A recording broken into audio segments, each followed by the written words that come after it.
I'm the best ever. I'm Sonny Liston, I'm Jack Dempsey, there's no one like me. I'm from Nairclaw, there's no one that can match me. Yo, bounce guy, go off. I'd like to take this chance to apologize to absolutely nobody. The double champ does what the he wants. Wilder's in a world of trouble, closing seconds. Can he weather the storm here in the third round? And of all the superlative.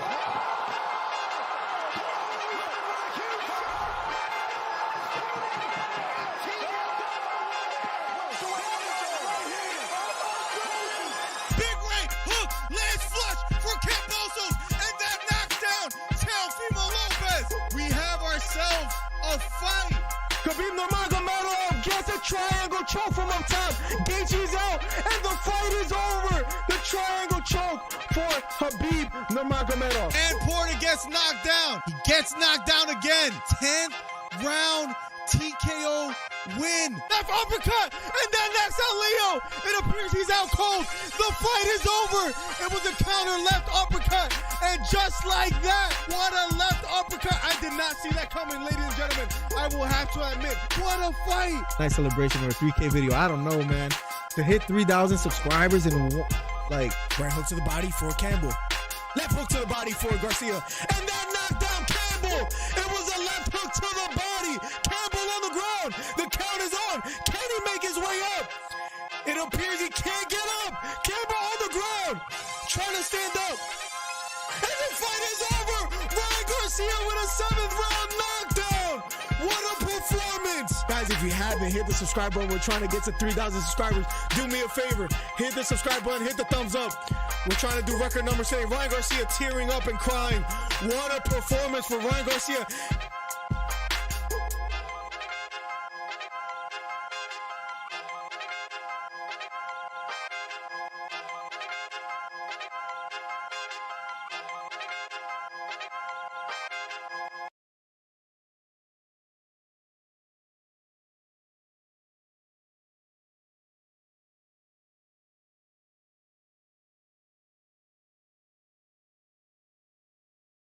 Check, check, check. Welcome back, ladies and gentlemen. Welcome to the stream. Sorry for the little bit of a delay, nothing too crazy.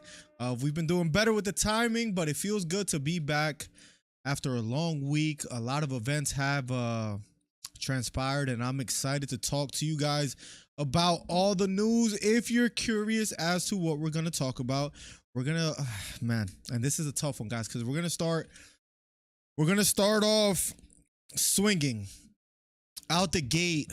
Listen, I usually don't change my opinion or my prediction, but, and I'm not saying I'm all the way on the other side, but I'm considering it. It is all I will say. So we'll be, and you'll see what fight I'm talking about. Flags are back, according to Dana White. We'll talk about that if that's a good thing for the UFC. Paulo Costa making excuses already, maybe. I'll show you guys a clip and see what we have to say about that. Is Dillon Danis actually fighting? And is Hamzat talking about Devin Haney, called him a racist? Let's see what he had to say. We'll talk about that shortly. But nonetheless, let's catch it with chat. Hair looks crazy. Let's catch it with chat. Steve Williams in the building from Gilroy, California.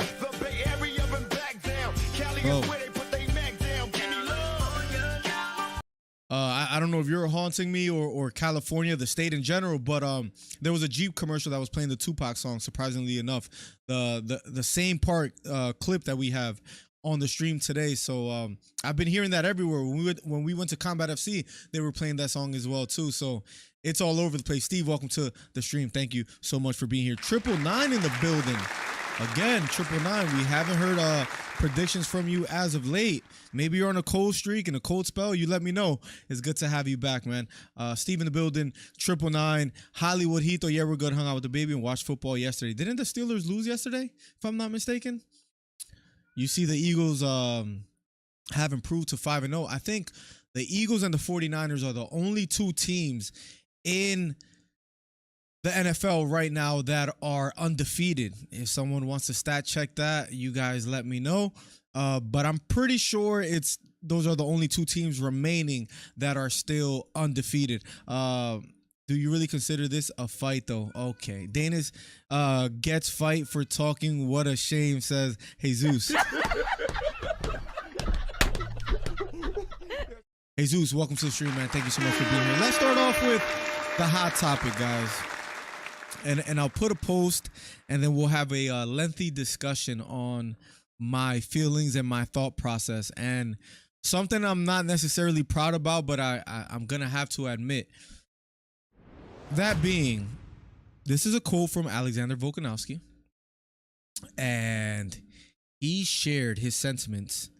And he said that even if they did a jiu-jitsu match, who do I think will win? I'd still say Islam Makhachev.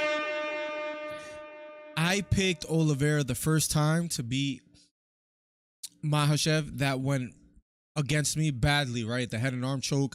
Islam made it a statement before their first encounter where he said, I want to submit him. Everybody's talking about his jiu-jitsu game, how he could just go to the ground and submit anyone if they choose to jump into his guard.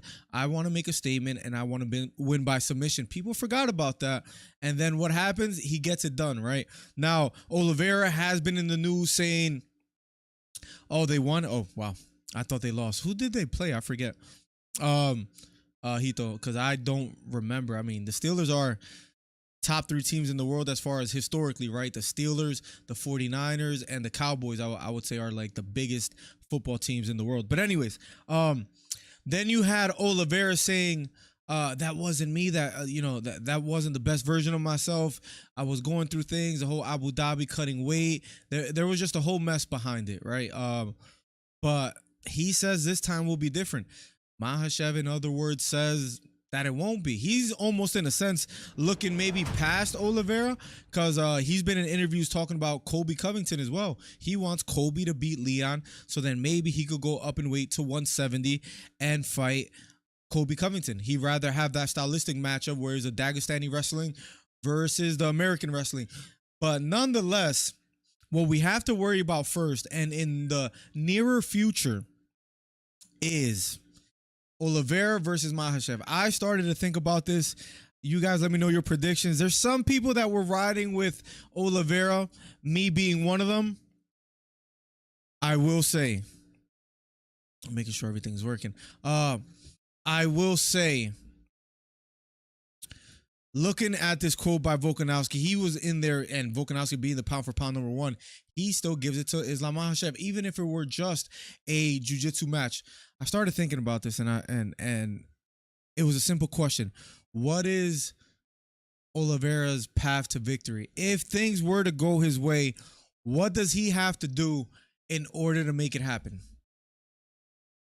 He has to land something big. I would assume that's, if it's just striking even a full 5 rounds and he stops the takedowns, I don't know if I feel too confident that he could get the job done. Islam Makhachev is that good.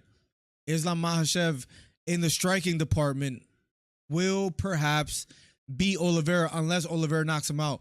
But Neil Dariush made the mistake against Oliveira, and Islam talked about this a little bit, of fighting Oliveira's game.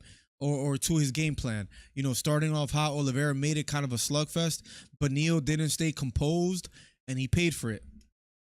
Islam was speaking of he's not going to make the same mistakes. If it's striking round after round, if Oliveira doesn't get him out in the first round or second round, I don't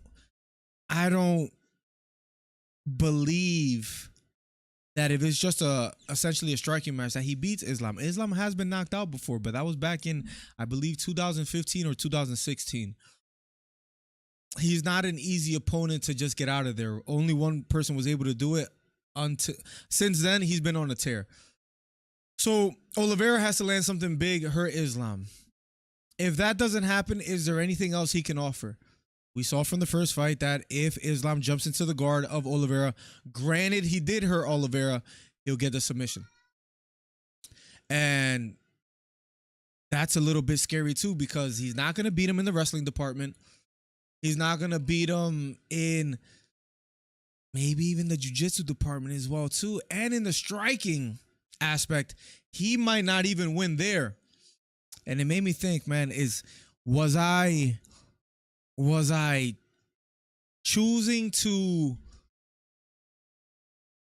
or was I just choosing in general Oliveira to win because it was out of emotion?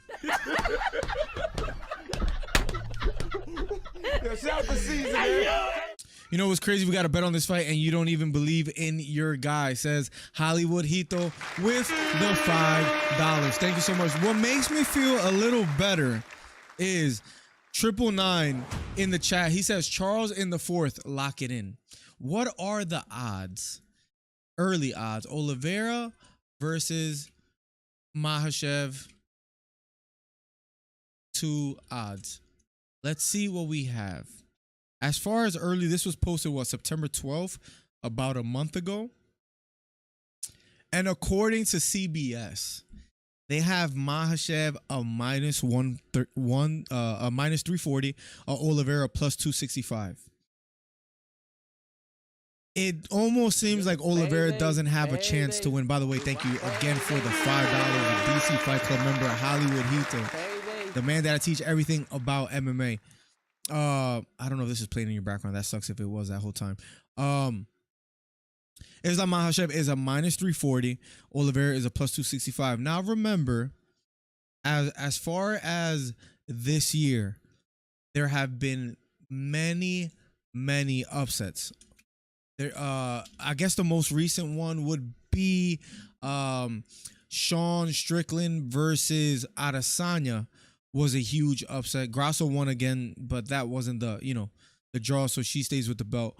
But if you look at the previous cards, Strickland was, in a sense, given no chance of winning. What happens?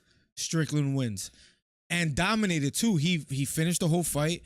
He won, I would say, 4 rounds, maybe 3, if not 4. Nonetheless, he dominated. It was unanimous, not only to the judges, because that almost means nothing nowadays, but it was unanimous to the fans as well too, that Sean Strickland led the fight.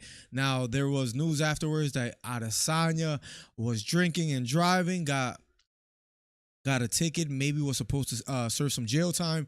Maybe his head wasn't in the game. Nonetheless, Sean Strickland was a massive underdog. He won. You look at the next fight, Sterling versus O'Malley. Sterling was the favorite in that fight as well too. That one we was correct. We were correct. I picked O'Malley to beat Sterling, and I said the knockout will happen in the 3rd round. It happened in the 2nd. It happened a bit sooner, and I also argued Sterling. He knows he needs an impressive performance. He can't put on a boring one. And for that reason, he's going to go for broke. He's going to try to find an opening, and he's going to try to strike with O'Malley. That'll be to his detriment. What happened? That exactly happened.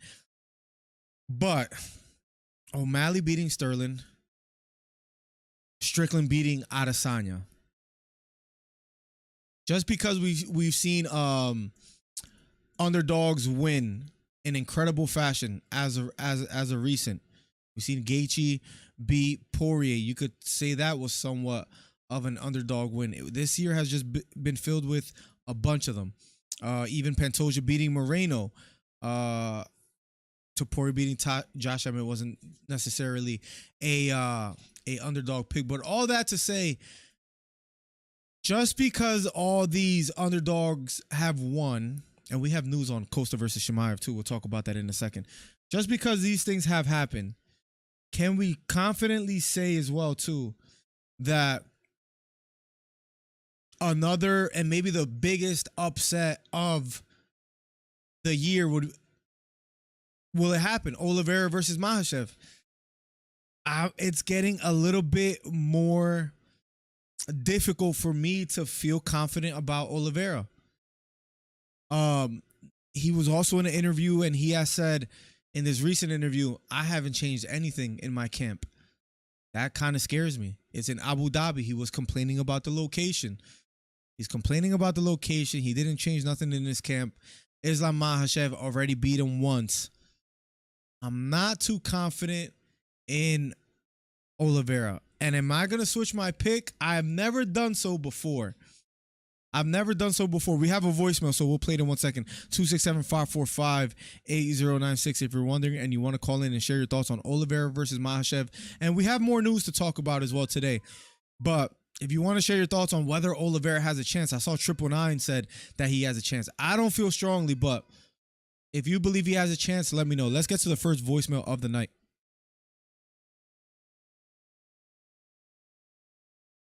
Or of the morning. Here we go. First voicemail. This is from a 609 number. I believe it's Ito 609. Let me make sure all the settings and everything are good. And let's play the first voicemail of the day. All right, so here we go. This is definitely Hito 609. By submission, says 999. Leave your thoughts if you want to leave a voicemail giving me your opinion why. And if you picked a submission, I don't know why you would pick so late. I feel like that's another weakness that Oliveira has. His conditioning. He starts off hot, but he slows down little by little. And the opposite to that is this was October 2nd. Oh no, this is an old one. It says that I never played it. Okay, good. That's old. Wow. So good thing that I didn't. To reply to 999 by sub. I don't know why you picked round 4. I know I sound like I'm yapping, but he does have a chance. Why so late though? Why so late do you think he'll get the job done? Because again, one of Islam's best attributes is that he has great conditioning. My cat is just meowing like crazy. I don't know what's wrong with him. No. Go. Go. I'm so sorry. One of Islam's attributes is that he has good conditioning, something that Oliveira doesn't have. I keep thinking about this fight, and it just doesn't make me feel confident at all about Islam Makhachev losing to Oliveira. I felt that it could look crazy. Hold on, give me 1 second, chat. I strongly apologize for this. Hold on, give me a second. Having an issue.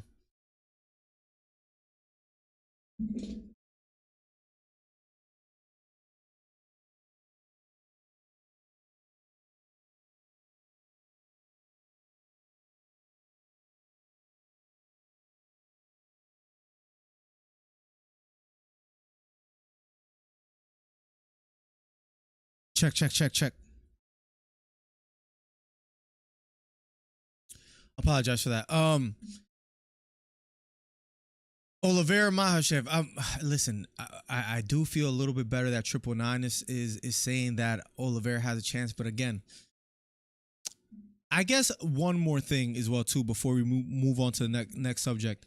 I guess another thing, if you are picking Oliveira that you could feel good about, is that Makhachev looked, in a sense, nearly unbeatable until Volkanovski was able to stop the takedowns, and in that 5th round, it almost seemed as though if he had one more minute, he was going to be able to potentially even finish Makhachev, as crazy as that sounds.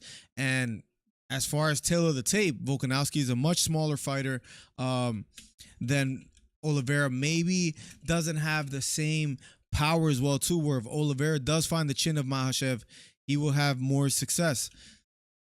That makes me feel a little better. But he's not Volkanovski, says Volkanovski says, Hito, look, here's the tail of the tape as far as Islam. The reach advantage does go to Oliveira. It seemed like he was rushing a bit against Makhachev. Can he use that 4-inch reach advantage? Is he going to be able to use that in order to keep Makhachev at bay? Maybe the southpaw versus orthodox stance, maybe that benefits Oliveira in some aspect as far as landing something big against Makhachev. It's just like Hito said, and I hate to agree with him, but Oliveira is no Volkanovski. Volkanovski is the #1 pound for pound fighter in the world, and I think that's deserved. I think he's that good. And that's what makes me feel a little bit hesitant. I might still have to go Oliveira because he does have that chance to maybe land something big. Maybe he learned something from watching Volkanovski and perhaps is a bit more patient. The problem is that even in the striking aspect as well too, when they were in the octagon, even Makhachev was beating him in that as well. So that makes me a little bit worried. Give me 1 second. As far as Shavkat Rakhmonov, Jesus, I wanted to confirm as well too. But that's going down UFC 296. Remember, for the Edwards versus Covington card. That's gonna be, I think it's not the co-main event, but it's the one after, or the one previous to that. It's for UFC 296. Oh, it's right here. Shavkat Rakhmonov versus Stephen Thompson, and then it'll be 2 title fights: Pantoja and Royval, and Leon Edwards versus Colby Covington. So that's a good card. That's probably the one I'm most excited about as of recent. Maybe 295 is up there because they have Prohaska and Pereira, but I'm not crazy about Jones versus Stipe. So if I could pick any card that I'm most excited about, I think it would have to be this. And then you have Paddy Pimblett versus Tony Ferguson as well too, which I'm not crazy. You guys know I'm not crazy about Paddy Pimblett at all. I think he's in a sense overrated, if anything. But Tony Ferguson is also a shell of himself, and he believes that he is not going to retire anytime soon.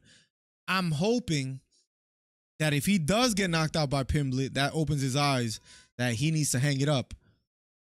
But I'm also, in another sense, hoping that he pulls it off and that he beats Paddy Pimblett to kind of show that there's levels to this, and even in Ferguson's late career where he's not the same, he has slowed down dramatically. Even then, if he beats a Paddy Pimblett, I think that goes to show there's levels to this, and he's not necessarily quite there yet. Let's catch up with chat. His Cinderella story ends October 21st. Another great thing about that card as well too is that it's gonna happen at 2 p.m. man. I love these Abu Dhabi cards. Selfishly, if it were up to me, I would pick Abu Dhabi cards every pay-per-view because the 10 p.m. start times are just brutal. 999 says, by the way, a bit off topic here, Shakur will make De Los Santos look like an amateur. I think he'll make even Devin Haney in a sense look like an amateur. I'm just 999. Is that too much? I know you skipped over my cat. He's no Vogue. Looks like there's wow. I missed it, and I almost hope that I wished that I did. Hito, but I'm gonna say it again anyway. This guy talking about UFC like he knows about it. Trey Melton still owes me $20. Still hasn't paid me. It's just absolutely insane that this guy feels so comfortable. Congratulations on breaking 100. I heard. I have to watch the video, but congrats. It only took you 3 years to finally make that happen. Well, Trey. 999 is back as well too. Let's open up the phone lines as well, just in case. 267-545-8096. But on to other news, unless we get a call. On to other news, and that is, drum roll, Paulo Costa makes a tweet, his most recent, October 9th, 2023. At 3:18 a.m. in the morning. I would say he was maybe in his feelings, talking on Twitter, maybe looking for some, I don't know, some consolation, but maybe he was just in a different time zone, I would say. Nonetheless, he says, how strong are you? You never really know until you get tested by fire of life. I did surgery 3 weeks ago, and I'll tell you guys in a second how I feel about this. I did surgery 3 weeks ago, 10 seam size, but I know how tough I'm and continue improving and overcoming myself. It doesn't stop me. Still doing my thing, sparring and everything. I'm so blessed. I'm assuming he met. God gives me exceptional condition and surrounded me by great people. The first thing I thought when I saw this, that looks a little bit disgusting. I got to be careful not to get banned for like explicit content. I don't know if even that would if this would be categorized as that. The first thing I thought to myself when I saw this post, he's making excuses. He's making excuses because he's fighting Khamzat Chimaev soon. You see the stitches. So maybe he needs to put proof that, you know, that he had a surgery prior to the fight. It also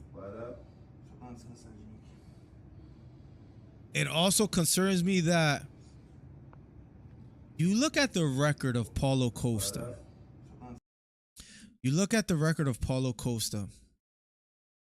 And let's quickly analyze it. As far as the UFC, he's 14-2. Has he beaten anyone that gives you some kind of confidence that he beat Chimaev? His best win as of recent is Luke Rockhold. Call from.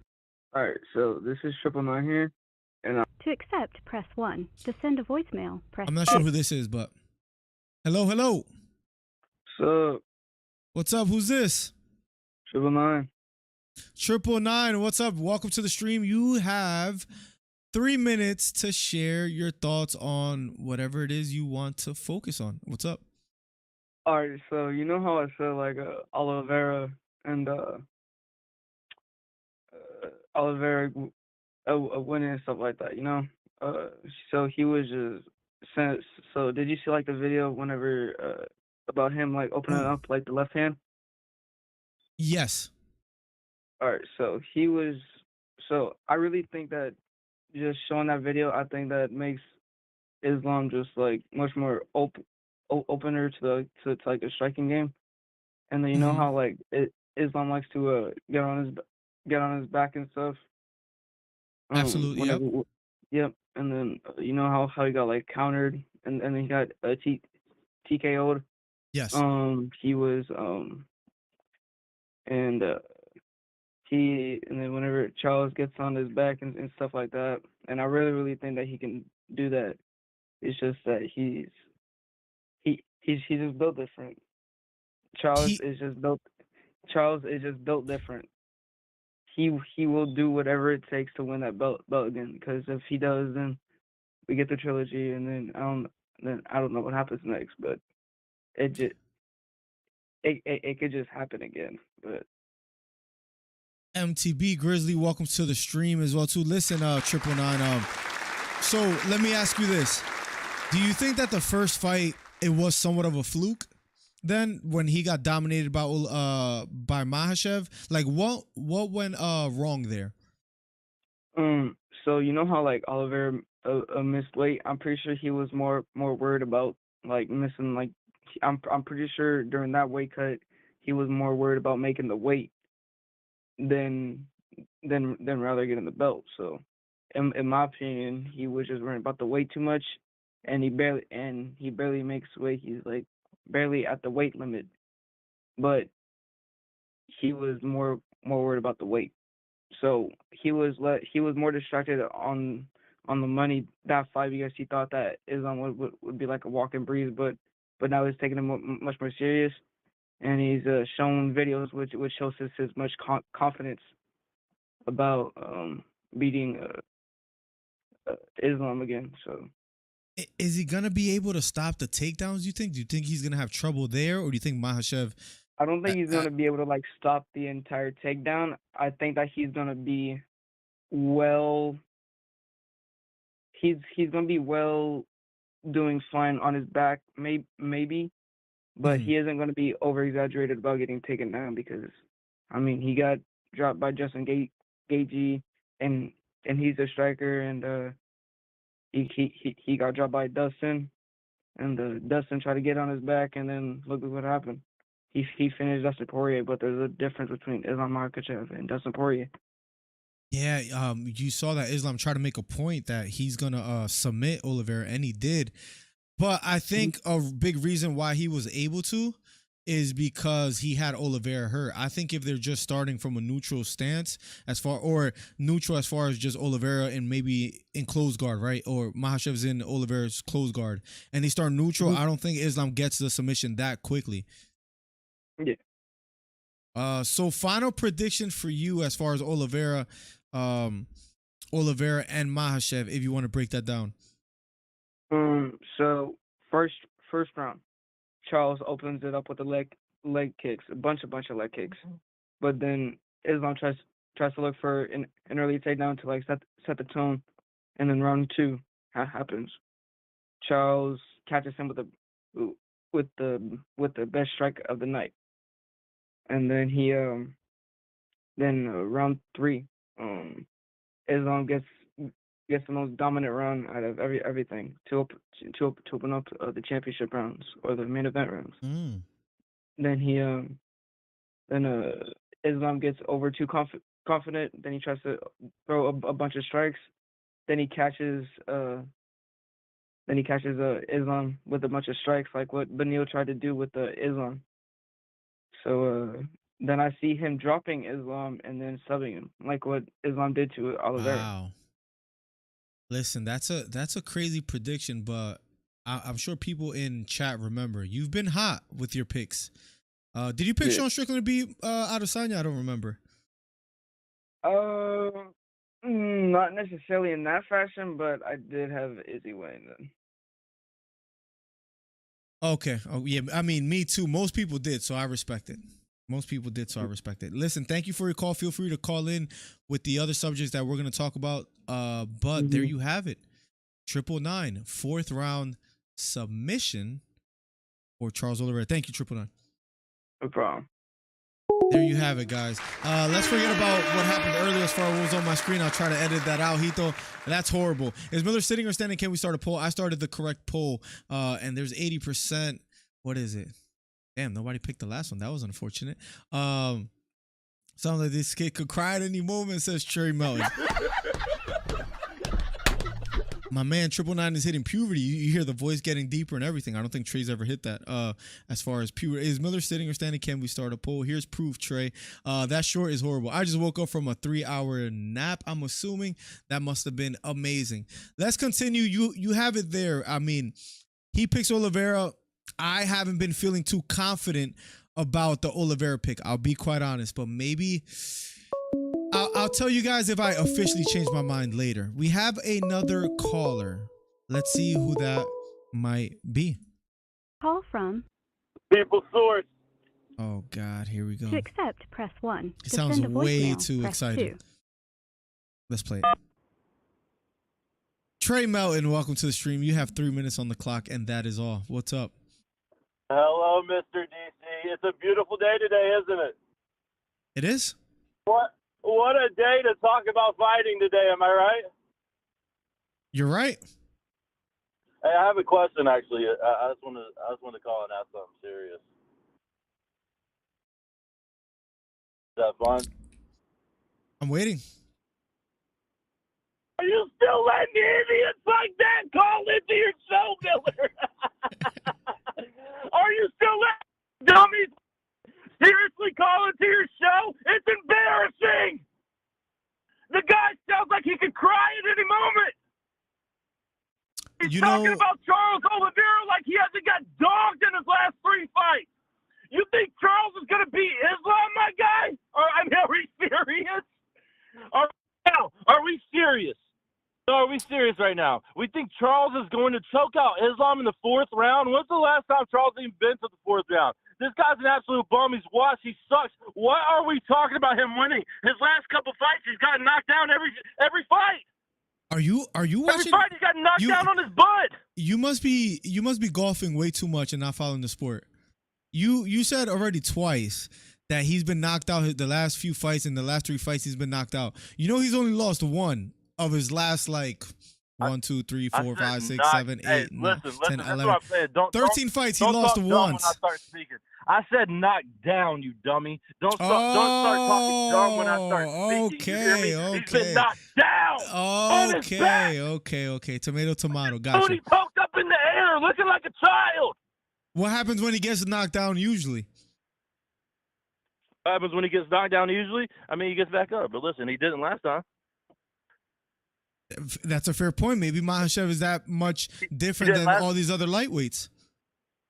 He's different. He's already lost to him. I mean, it's the same song as Dance. We've already seen it. We already know what's going to happen. I mean, we've already seen it play out. Let's be honest. Let's be honest here. Volkanovski's a better fight with Islam than Charles. It was at least the first one. I would much rather watch that fight than Charles.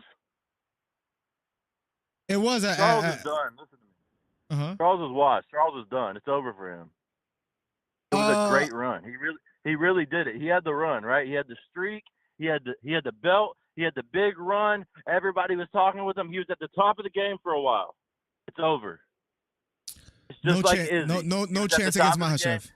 No, it's over. It's over. No, absolutely hey not. Trey, maybe seeing Makhachev have a tough time with Volkanovski, maybe that reinvigorated Charles Oliveira, and he learned something from that. No chance at all.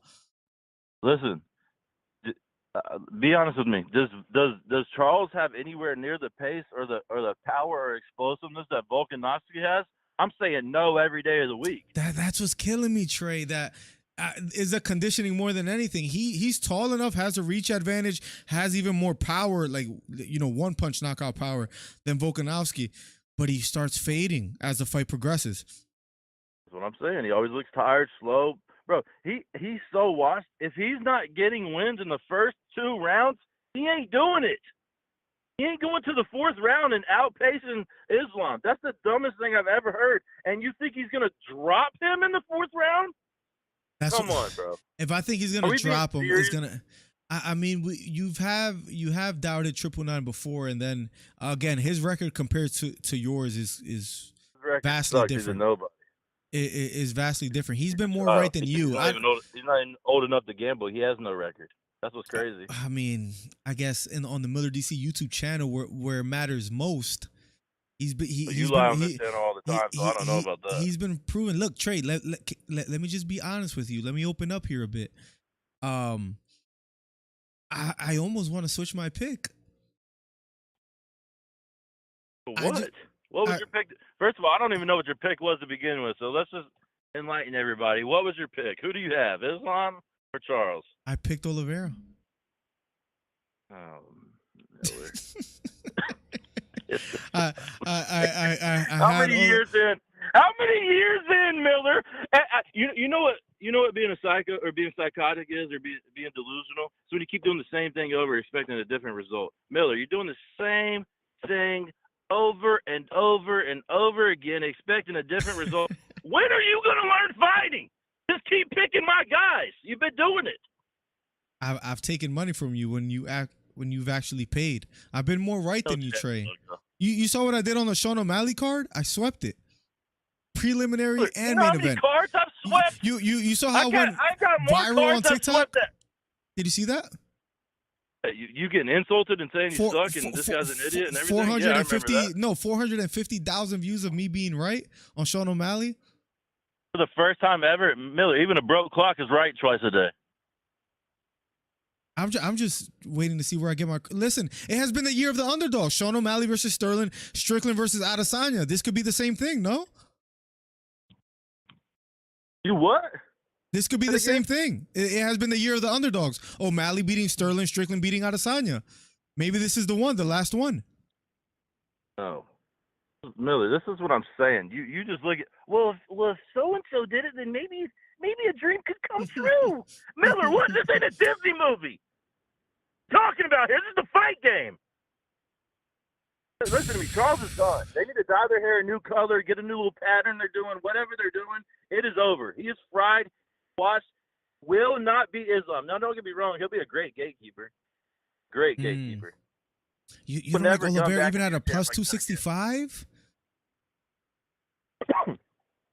This plus 265. That sounds about right, honestly. You don't like that? What if it jumps up to a plus 300? You wouldn't maybe put a bet thinking the miracle happens? This has been his career always. Underdog. He's gonna lose. He's gonna get knocked out. Then he turns it around. What part of his last? No. What part of his last fight did you watch and you're like, all right, yeah, if he did that, if he does this, then he'll get him next time. What he did to Benil Dariush was incredible, where nobody has really been able to do that to Dariush. What did Islam do different that everybody else doesn't do to Charles? soon as he knocked him down, he got on top of him. It's going to happen again. Charles is going to get knocked down again. Do you agree with that? No, I think he's gonna be a little bit more poised, a little bit more hesitant. He's been knocked down in his last 4 fights, and you're telling me you don't think he's going to get caught again? You know what I think he's gonna Well, he do, doesn't have- Trey? He got caught by Islam, and Islam has no hands. No, Islam has hands. That's incorrect. That's incorrect.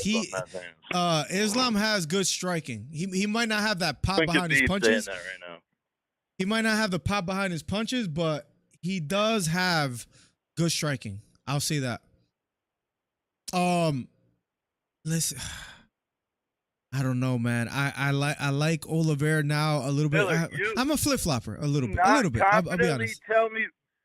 Not confidently tell me right now that you would bet Oliveira and feel comfortable with it. Sick on your stomach until the fight was over. But if I said, all right, let's bet Islam, you'd be like, all right, here we go. You'd be comfortable. That's fair. That's fair. I don't like it. Of course it is. I'm the source. I'm the king. I'm the one that gets it done. I'm Mr. Intel. I know this crap, Miller. Trey, Fucking patty caking with dudes who sound like they're about to cry when they're talking the whole time. Come here and speak some real knowledge to y'all. Trey, I'll be vulnerable with you. Can you answer the question? Go ahead. What was the question? Because I need to open up about my feelings. But what was the question? Standing up or sitting down right now? I'm sitting down right now. But I got like a bar chair. You know those bar chairs that you know what I mean? I throw my old computer chair. Yes. I know them bar chairs a little high. You probably just got your cheeks pushed up on it. That's crazy. Let me be vulnerable. First, let me ask you this.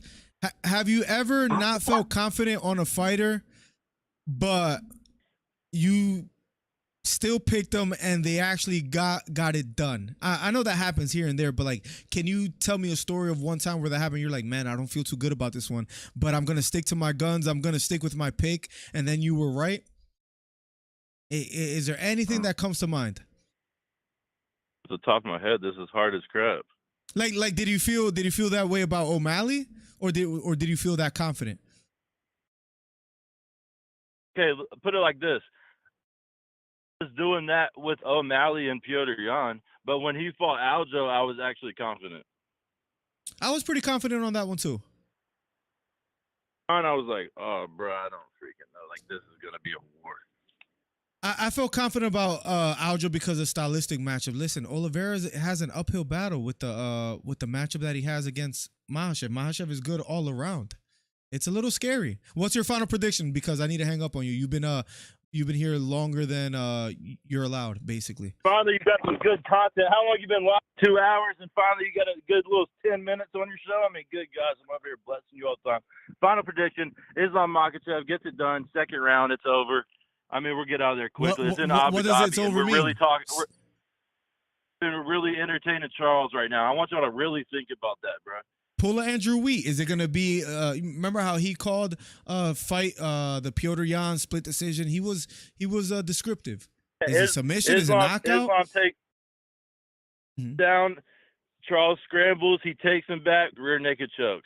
Third round. What round? Second round. Second round. Thank you so much. Trey, how you been real quick before you get out of here? Just give us a brief how you been real quick. 10 seconds. Don't take long. I'm about to blow up and never talk to any of you guys. We got huge, massive for Wedgies. If y'all don't mind, go like and subscribe on Wedgies. Golf Co. Appreciate y'all. Hey, the source is out. It's a beautiful day. I'm not coming here with bad blood anymore. It's a beautiful day. I love y'all. The source is out. All right. I don't know if he kept talking, but I had to hang up because Trey being nice was just a little bit weird, and I couldn't take any more of that. There you have it. He has Islam Makhachev by submission in the second round.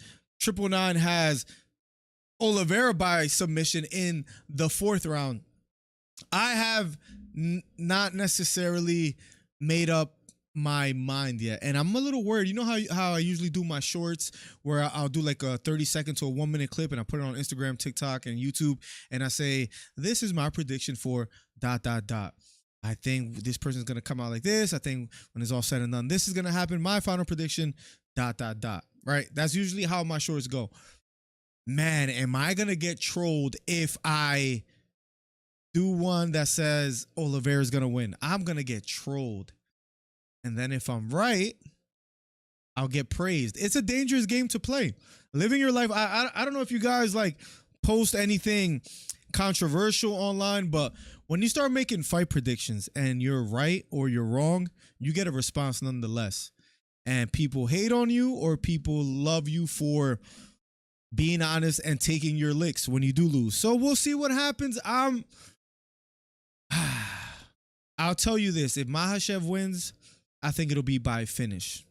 If Oliveira wins, I'll tell you this. I have no idea how that's the case besides him getting a finish early. That's the problem. I feel more confident in how Makhachev could get the job done.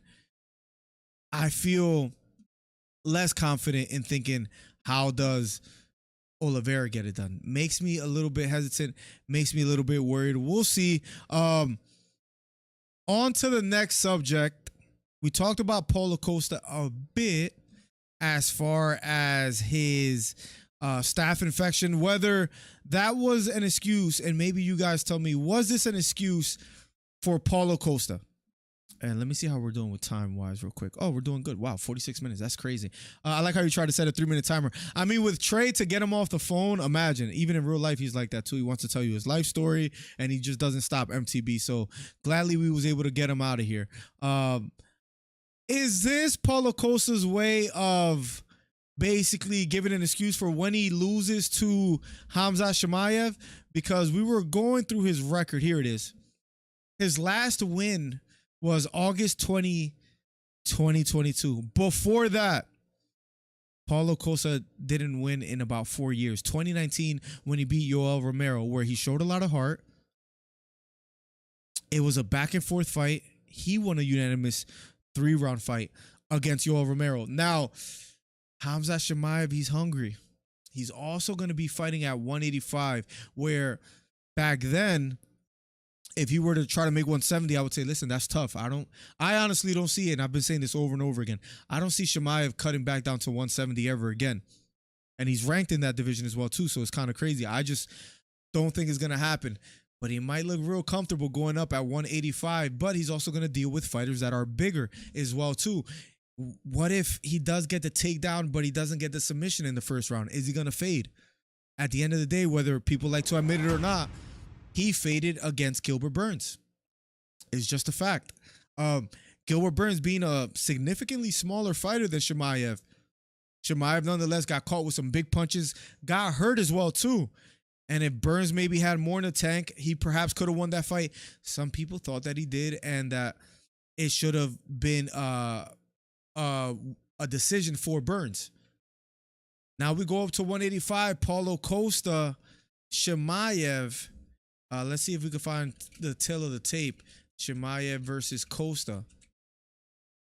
Let's see if we have it here. Paulo Costa is 32 years old. So although he hasn't been the most active, he's only 32. He's 6'1". Chimaev is 6'2". That's crazy that Chimaev goes from 170 to 185, where Costa struggles to make 185, and still Chimaev is bigger.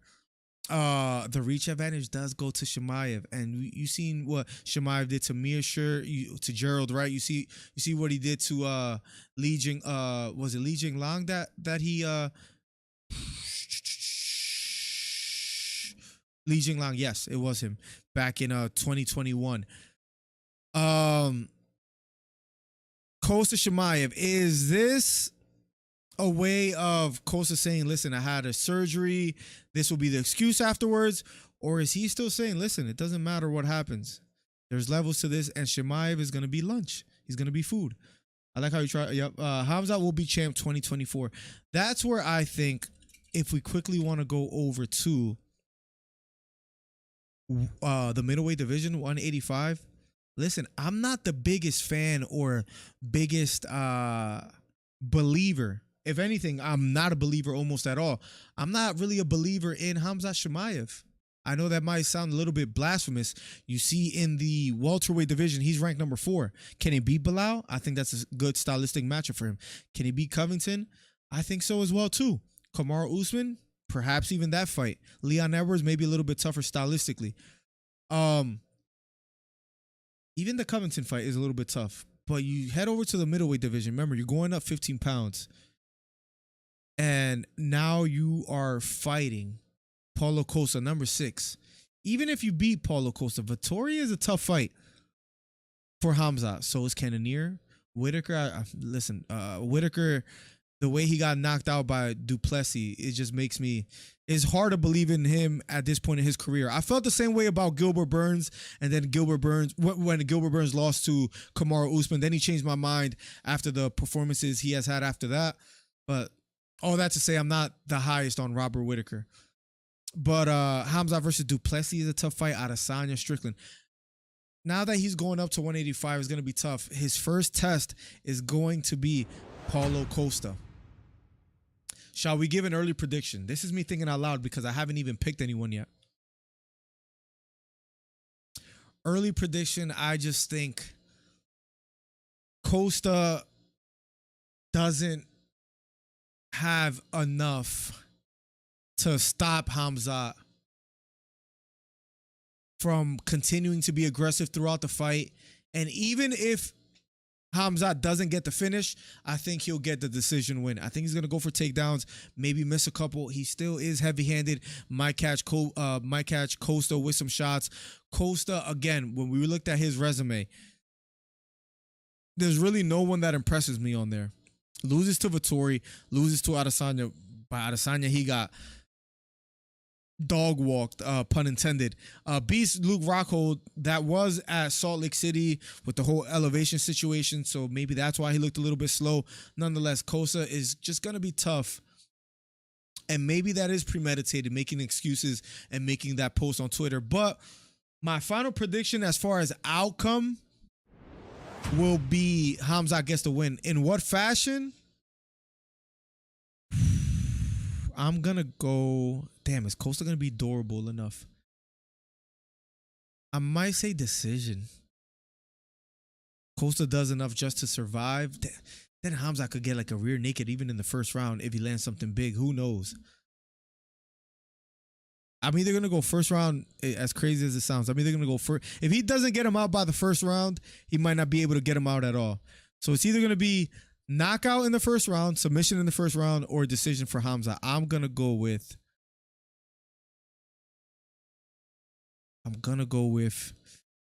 Hamzat decision. I was thinking about picking that first round option because I think it is a viable option. I'm going to go first round. I'm going to go decision, Hamzat Chimaev, but I could see it end in the first round. So if you guys watch the fight and then realize, oh, he actually got it done in the first round, it was an option that I said is perhaps the case. Moving on, even more, that we have this weekend that I'm kind of excited to cover as well too. If you guys didn't know, this weekend, and this could be a debate as well too, is it actually going to even happen? Logan Paul, Dillon Danis. I hope you guys have been following the Twitter beef. Logan Paul's fiance, I guess maybe even soon to be wife if he still goes through with it, which that even is a little bit surprising if he does. Logan Paul, Dillon Danis. Dillon Danis has been doing a bunch of interviews, so has Logan Paul. Logan Paul's fiance suing Dillon. If this fight actually happens, who wins? But first of all, before we get to that, we have a call. And here we go. Call from. Tito 609. To accept, press 1. Tito in the building. My firstborn. What's going on? It's just unbelievable how much of a hater you are. On who? I can't. Hamzat, man. It's just like I picked him to win. First, yeah, you picked him to win after you trashed him in the beginning. You don't like him, and then you don't think he can beat these guys in 185. Well, here's a fun fact for you: he won't have to fight half those guys you mentioned because he'll be fighting for the belt next. You think he beats Costa and they shoot him for the title? Yes.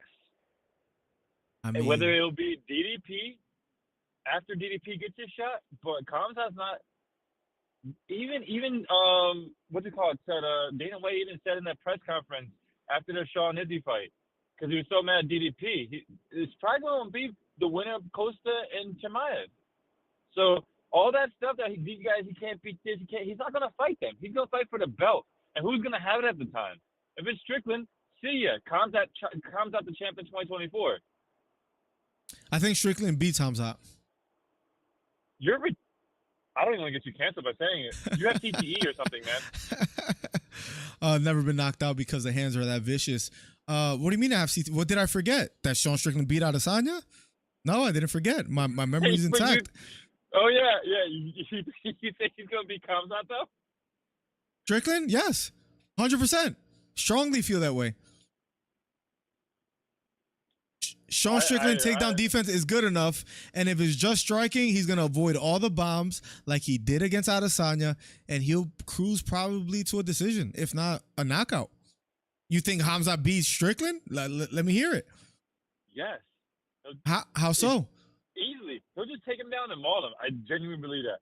That's believe that. What did Hamzat do to get this hate from you? Is what I'm curious. It's not that he necessarily did anything, but I'll be honest. What got me to kind of question his abilities is his performance against Gilbert Burns, where he looked beatable. 999, I'm sorry, I just saw your message that to look on Discord. I haven't checked. He chose to bang it out with Gilbert Burns, man. That's what that was. And almost paid for it. If Gilbert Burns almost knocked him out, I'm just saying, striking wise, what do you think? What do you think Sean Strickland is gonna do? Okay, Strickland's not gonna knock him out. Okay? And it's at 185. That's not gonna happen. It's at 185. Yeah, Strickland's not gonna knock him out. It's just not gonna happen. Like, do you really think Strickland can knock him out? Yeah. You're stupid, man. Yeah, I do. I don't even know if you. I'm kind of with Trey, man. I think. I've lost my marbles. Yeah, you lost it, man.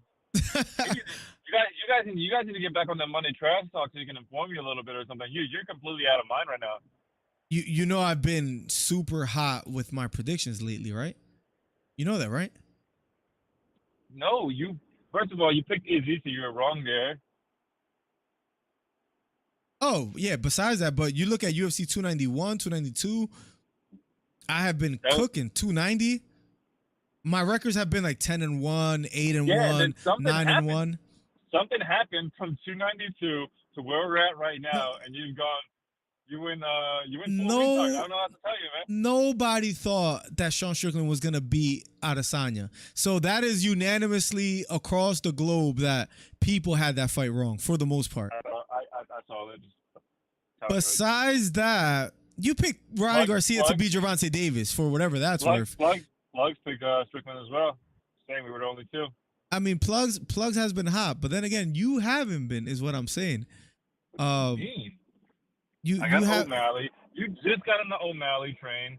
Like, you just got on the O'Malley train. You were an O'Malley hater for like a month before the fight, and then all of a sudden after Trey, me, everybody's been saying O'Malley's going to take over. Then you wanted to get on the train mad late. This is documented, all right?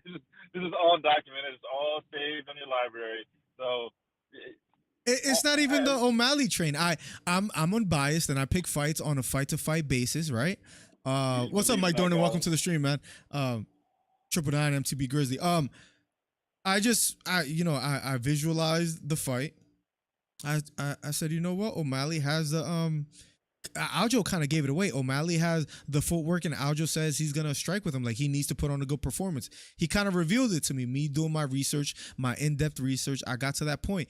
If it is Sean Strickland and Hamzat, I'm surprised we got to this topic, Hito. I do believe Strickland beats Hamzat.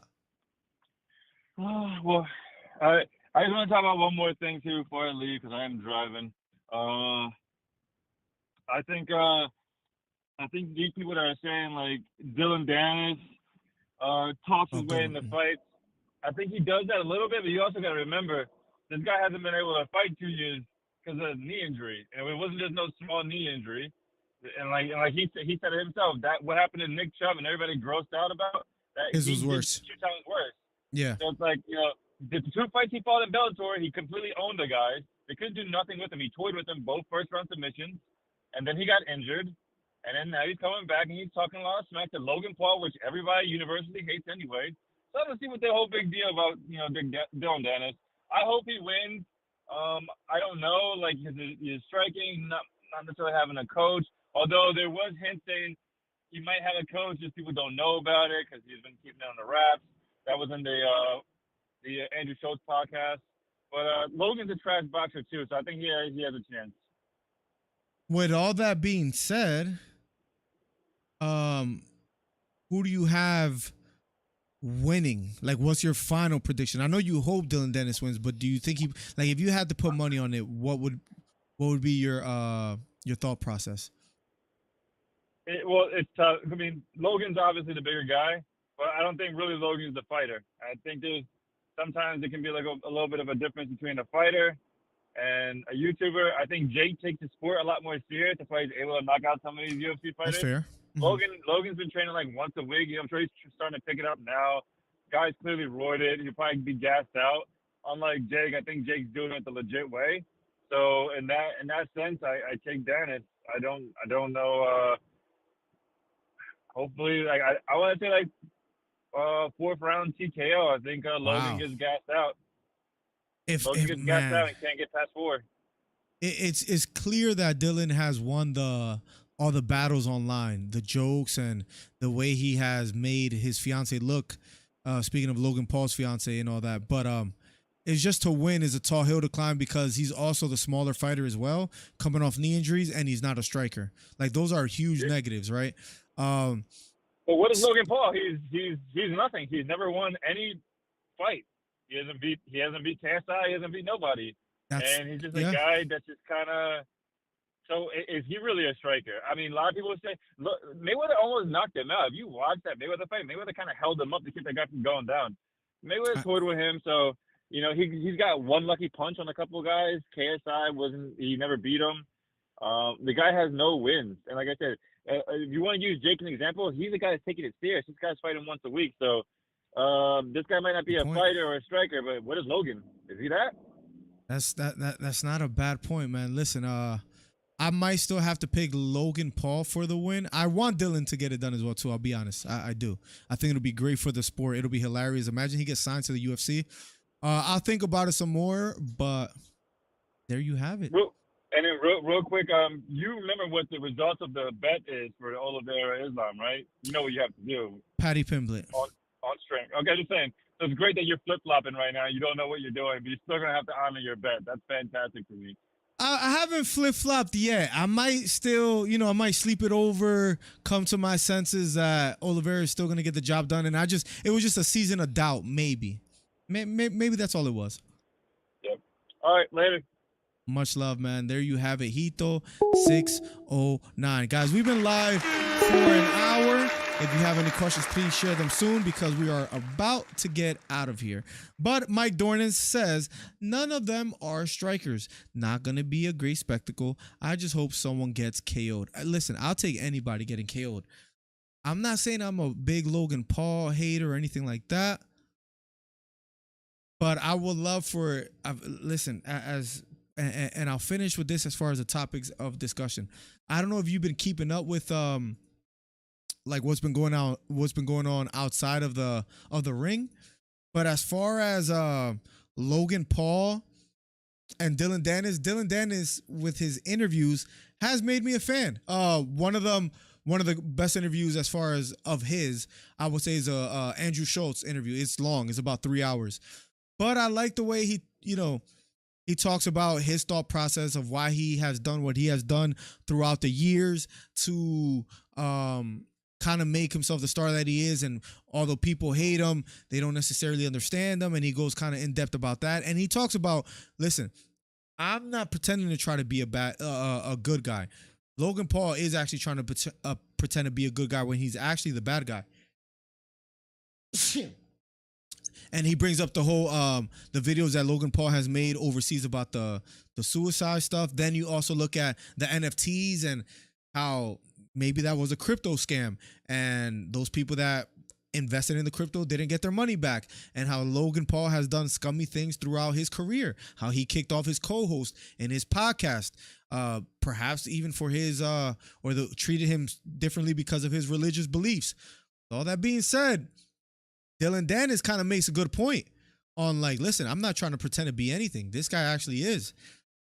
With all that taken into consideration, Mike Dornan, that makes me want to say, you know what? At minimum, I would say I wouldn't mind seeing Dillon Danis after all this trash talking, and then he's being sued by his opponent's fiance. I mean, has that ever happened before in the history of fighting? It's not maybe, it was a crypto scam. Yeah, the reason why I use words like maybe in situations like that is because I don't know the ins and outs Logan Paul's crypto scam. I don't know the ins and outs of that, but Logan Paul, let me see if I find anything good. Logan Paul's NFT-based play-to-earn game, CryptoZoo, never even showed up after a botched preliminary launch in 2021, securing Paul a class action lawsuit and furious investors waiting for the 1.3 million he promised as comp. And then he promises the 1.3 million, and that has never. This is live, just me having a good time with you guys, having a back and forth. So don't mind if I'm just learning on the fly on what this says. But let's see what this is about. And that's why it's kind of easier to root for Dillon Danis. Logan Paul's NFT-based play-to-earn game, right? Never showed up. It's been 6 months, though. Instead of continuing to wait quietly, scam victims decided to make a website that tracks down to each passing second how long Paul's promise has remained unfulfilled. The truth about Logan Paul declares a website named LoganPaulScams.com. Let's check this out. Logan Paul Scams. This is the fun part of the show. This is cool. Let's see. What is this? I am personally committing 1,000 ETH to this, which is about $1.3 million. I am personally committing 1,000 ETH to this, which is about $1.3 million.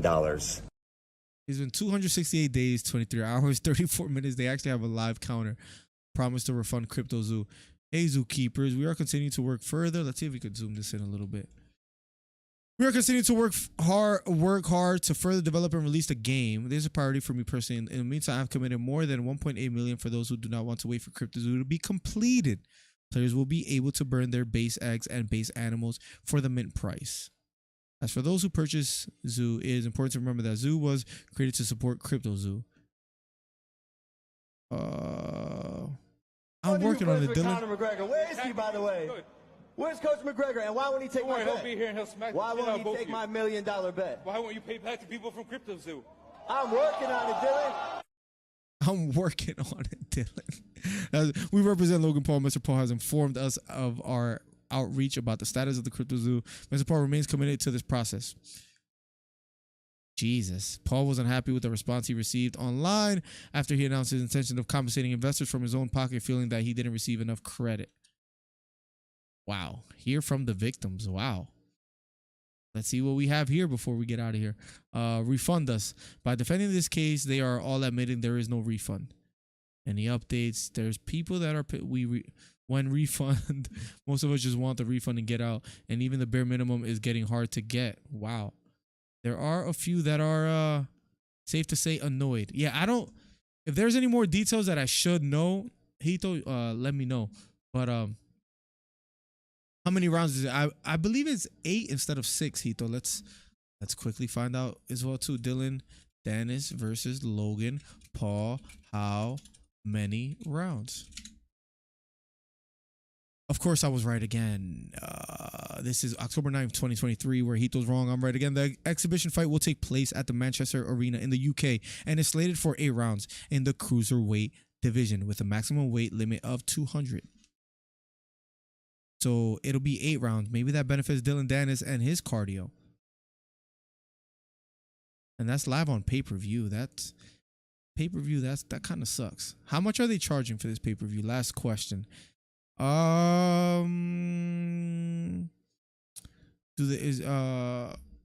Danis versus Paul pay-per-view price. Let's see real quick. I'm not sure. We do have another caller though. Call from Tito 609. Oh, let's see what he has to say. Oh, real quick on this Logan Paul crypto scam. Uh-huh. So as far as like the scam itself, a great reference is CoffeeZilla's video. You can go to CoffeeZilla on YouTube. Not right now, obviously on your own time. And hit the most popular video. I believe Logan Paul is the most popular one. It goes over all the text messages. Essentially, this was a rug pull. So what it was is you're building the stock high and then pulling the shares early. Now, Logan, Like this a was pump and dump? legit. Yeah, this is all public. This is a legit scam. Now, Logan said he was scammed as well. That's his whole take on it. But as far as the product not being produced, this is the funny part. This is like an inside joke between a lot of popular YouTubers. Right. Someone made CryptoZoo on the side. Like, they created a free CryptoZoo. Like, everything CryptoZoo was supposed to do, someone else created it in like a week and for like no money. And it's a functioning CryptoZoo. It's just not tied to like any Bitcoins or nothing. Think of it as like you're just playing a random game online. But they created the game Logan Paul wants to create it with like monetization in like a week, and it's functional, and it works exactly how Logan Paul wanted it to work.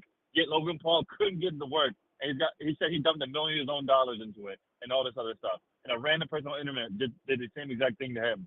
He's a scumbag. That's why everybody's hoping for him to lose. That's why this guy has his replies. That's why he has his replies off. You can't even reply to Logan Paul unless he follows you or he added you in the comment. So because he gets so much hate, because everybody knows he's a big time scammer. It's not his first scam. He scammed multiple people. He has multiple NFT investments where he scammed people. The other one was like some stupid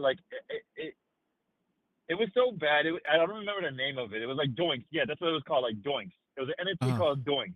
It was a complete rug pull. And then he said he had nothing to do with it. And then this CryptoZoo, which he said is his passion and his baby, he rug pulled. And it wasn't until CoffeeZilla called it out in that video, nothing was happening. It was a scam, and it was going to stay a scam until CoffeeZilla called him out. So if you guys want a cool video for today, watch out CoffeeZilla, hit most popular. It really exposes how much of a scumbag that guy is. It has 1.7 million views exposing Jake Paul's scam. It's an 8-minute and 32-second video. So that's not exactly. Jake Paul, Logan Paul. Oh, Logan Paul. That's what it was. Let's see. Logan. Damn, Jake Paul has one too, though? Yeah. This isn't a Ponzi scheme? Is that it? It has 1.7 million views. No, that's 3 days ago. CoffeeZilla, Logan Paul, crypto. Let me see if I find it. CryptoZoo. Investigating Logan Paul's biggest scam. 9.2 million 9 months ago. So that is definitely his most viewed. That's it. Yeah. 24 minutes long. Damn, that's going to be a good one to listen to. Crazy watch. I'll say, and this guy, CoffeeZilla, is like the pro at exposing scams. So yeah, that's all. I want to throw that out there since you didn't know too much about it. No, I didn't know too much about it to accuse him of it being a scam, but it seems like many people aren't happy about it, so it probably is. So we'll see. And fun fact for CoffeeZilla produced that video. Logan Paul made a video in response to it saying he was going to sue him and all this stuff. And if the community went so hard at Logan Paul, the next day Logan Paul made another response to that saying he wasn't, and that he thanked CoffeeZilla for that video. So it can, really get the ball rolling. Yeah, this guy owned Logan Paul and then made him apologize again. Jesus, man, I need to check this out. All right, that's all I got. Logan Paul this weekend and Dillon Danis. Thank you, Hito. We'll be watching that. We have another short coming out at 6 p.m. on Instagram and all that. #1 commentary channel on YouTube. That was fun to do. As we continue podcasting throughout the weeks, the better we get. So thank you guys, because that was a lot of fun as far as the discussions that we had today. A little bit of the crypto scam. Maybe I do more research on stuff like that, and we talk about it. Just like we didn't get to talk about enough about Dana White allowing flags to come back, and maybe we could talk about that tonight, because we didn't talk about that today. As far as what are your guys' thoughts on allowing fighters to represent their countries, wear their flags inside the octagon? One of the reasons why that happened, or the major reason why there was a ban, is because the Russia-Ukrainian war. I believe that was a reason why they try to do something good and saying, like, let's not start anything, let's just ban all flags. But Dana White, after thinking it over, he said, you know what? I don't like that. I want to be a freedom of speech as far as religion, maybe even of country or of anything. So we'll see. The main event is KSI versus Fury, that no one will even talk about, probably because everyone thinks KSI has a 0% chance. I mean, listen, if KSI beats Fury after Jake Paul wasn't able to do so, that's just another win for KSI as well too. So it's gonna be tough, but Fury's probably gonna win. I'm gonna be covering that fight as well too. I think that's this weekend at around 2 p.m. If I'm not mistaken, the Zone KSI versus Fury start time. Let me see. Yeah, 7 p.m. UK, 2 p.m. Eastern. So we should be live for that. I don't see why not. So be on the lookout for that. This tonight, we'll be doing a live stream. I wanted to watch the Phillies game because it's game 2, but we'll somehow still get the live stream. I think about 7 p.m. or so. Whatever interesting topics that you guys have, please. Like, that was a lot of fun towards the end to just kind of cover random topics. But if you guys have any suggestions as far as what we should cover tonight and have a good back and forth, let me know. You can even leave a voicemail 267-545-8096 and be like, Miller, talk about this or whatever. I like the flat conversation. What are your takes? As says Tosca Miri, I probably butchered your name. We'll talk about it more tonight. My quick take on that is the way Dana White explained it, and I made a short about it. I wish I could play it on stream, but I got to be careful. So after 40 days, I'll be able to more. Sorry for the long-winded response. All that to say, my take is I'm glad that fighters are going to be able to wear a flag in the octagon of whatever country they're representing. Dana White has expressed, listen, if a flag offends you, you're too soft or too emotional. He basically said, I don't care. I don't give a F. I'm just going to allow this from now on. And what did it for him was the event at Noche UFC in Mexico when there were no Mexican flags that were able to be in the octagon. That's what kind of really got under his skin, so to speak. And he spoke about, listen, we need to make a change. And Joe Pyfer, you saw him after his fight, he had the American flag. And from now on, people are going to be able to have their flags. I like that he's giving his fighters a freedom to have that, give his fighters a freedom to kind of, whether it's Bryce Mitchell having a Bible in the octagon, whether it's Joe Pyfer with an American flag, who knows what it'll be next. I don't know. Maybe you'll see Hollywood Hito with an LGBTQ flag if he ever becomes a fighter. You don't know.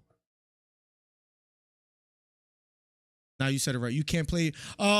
I might be able to play my own shorts, but my own short has a clip of Dana White, and I have 2 copyright strikes, so I have to be very careful in what I play. So at least for 40 days, I'm gonna just be super careful and not play anything because I'm not trying to get this channel banned. You know what I mean? So, but after that, we'll be a little bit more, because we were doing like reaction videos and everything, like of long-winded interviews. We'll get back to that, but in the meantime, we're gonna be a little bit more careful. 267-545-8096 if you want to leave a voicemail on whatever topics I should cover next, or you can hit me up on Discord, Twitter, Instagram, any of those outlets, and share your thoughts on some topics that you guys would like for me to cover.